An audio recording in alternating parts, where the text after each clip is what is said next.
job interview lined up for an English language teaching position. I'm going to walk you through what an interviewer is going to be looking for and some of the questions they're going to be asking you in this interview. It's true that first impressions really count. When I'm interviewing, believe it or not, I make up my mind about a candidate within the first 3 minutes. The very first thing I look at is their appearance. I want to know, are they well groomed, are they well dressed, and do they look professional? The second thing that I both look and listen for to help make a hiring decision is the candidate's communication ability.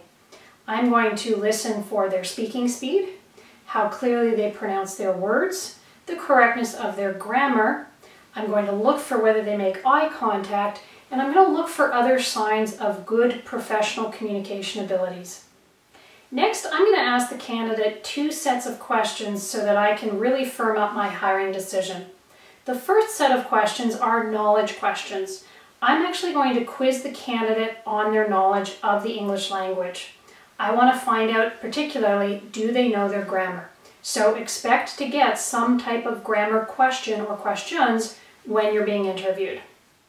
The second set of questions I'm going to ask are behavioral questions, and these help me once again figure out whether the candidate is professional.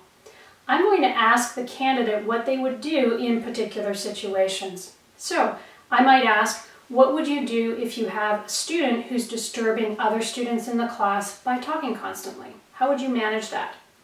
I'm going to ask, how would you manage a student who thinks they know more than you? I'm going to ask, how would you manage a student who gives the impression that they really don't want to be in the class? These are the types of behavior questions that you can expect from the interviewer. This interview is not just for the interviewer, it's also for you. So feel free to ask questions about the organization or the education institution so you can figure out if this is a place that you actually want to work at. You want to do your part to make sure there's a good fit between yourself and the organization. 2 final hints for your job interview. Your handshake is really important and can convey a message of confidence and professionalism to the interviewer. Give a firm, short handshake at the beginning of the interview and to conclude the interview. Secondly, don't forget to turn your cell phone off.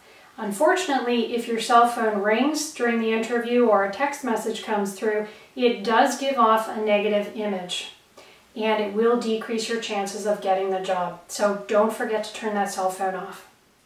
All the best with your job interview. Go in there, be confident in your abilities, and be confident that you can make a good contribution to that education organization.